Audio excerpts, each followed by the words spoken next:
I'm International Master William Paschall, and today we're going to look at Polgar Punishes with the Panov. A number of lectures I've done recently have been on the Caro-Kann Panov, and this time we're going to take a look from the white side at a recent Panov, where Judit Polgar is playing white against Grandmaster Rasmussen from the European Team Championship, and Polgar playing for Hungary, which is where I'm residing currently. E4, C6, D4, D5.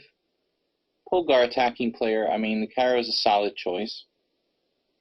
But you've got to be prepared because E takes D, C takes D, and C4. Now, I'm sure that Judit has played the main lines of the Caro too, but it just seems to me that the Panov suits her style because she's so good tactically attacking and in open positions. The Panov is a natural choice because it leads to open games. And there's not that many lines against the Caro where it's open. The advance variation is very closed. The main lines are sort of semi-open. And it's hard to get a really open position against the Caro. This is the only real way.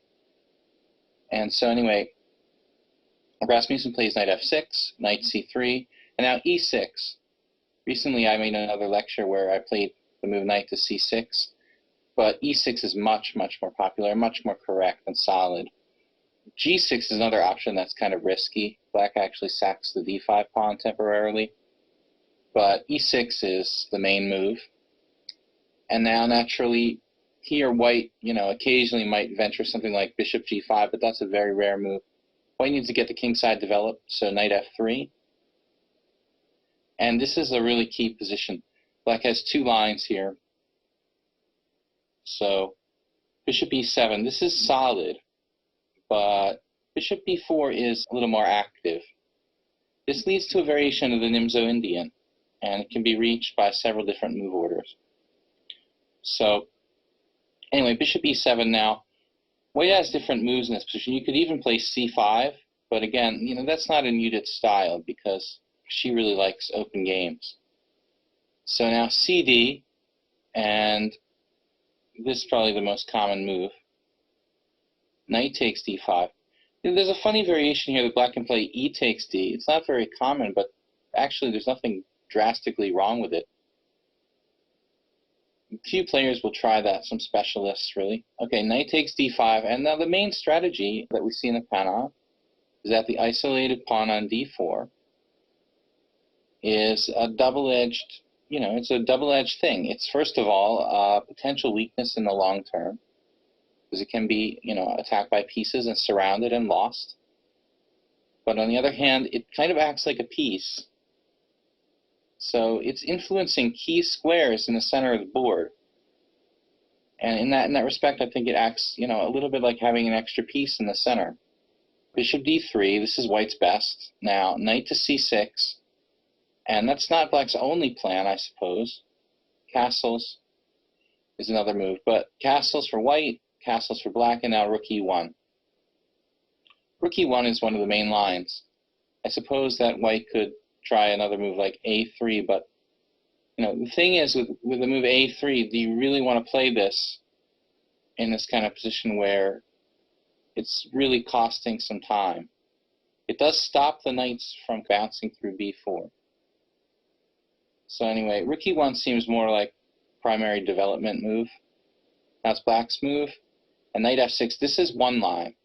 It's not the only line, though. Black can also play bishop f6. Bishop f6 focusing, pressure on the d4 pawn. But I think white's main move is bishop e4 there.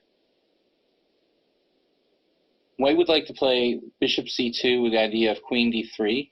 She actually executes that later. But in that particular position, it doesn't work because of knight b4.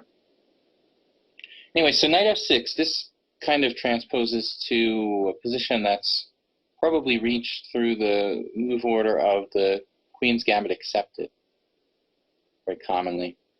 Okay, so it could also be a Nimzo where the bishop was brought back to e7, but that's not really done unless white plays a3. Now a3, and the point of this is to stop knight b4. Because that knight on c6 kind of gets in black's way in these kind of positions. Black would like to play b6, bishop b7, have a good bishop on the long diagonal. But After a3, this long diagonal here, the knight on c6 gets in the way. It doesn't have a good place to go. Occasionally, later on, you'll see it go to a5, but that's very rare, and it's kind of a little bit out of play there. So anyway, b6, what else can black do? Bishop g5, and this has got to be like a main line. Bishop b7, and now white needs a plan. You could play something kind of robotic, like, say, rook to c1.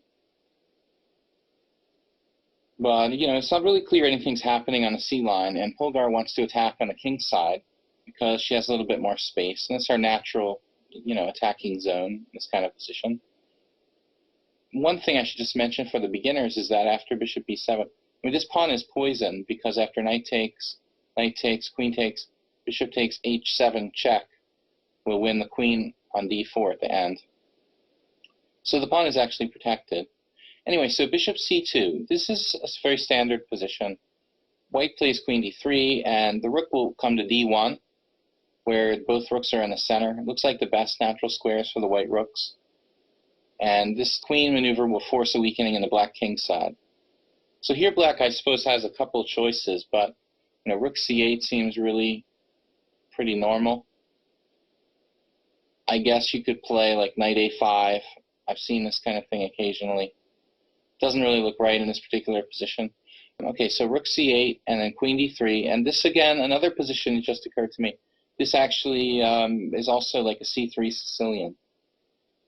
In fact, maybe this is reached most commonly through the c3 Sicilian.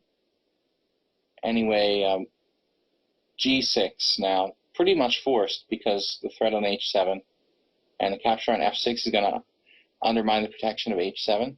So it's a slight weakening in the black king side. It gives Polgar something to work on. h4 now, this is a cool move.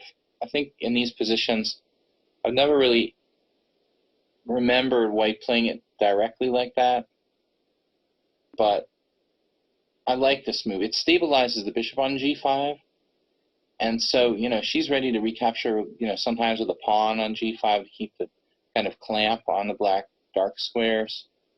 h4, h5 is another idea that's very, very common way of breaking up the pawn chain on the king side.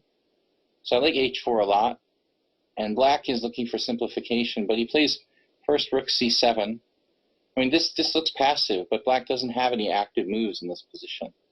So it's kind of a Karpovian-like defensive move, protecting laterally here. Sometimes black might be thinking about rook d7 and putting some pressure down the d line. The move looks reasonable. Then rook on a to d1. And here, knight d5.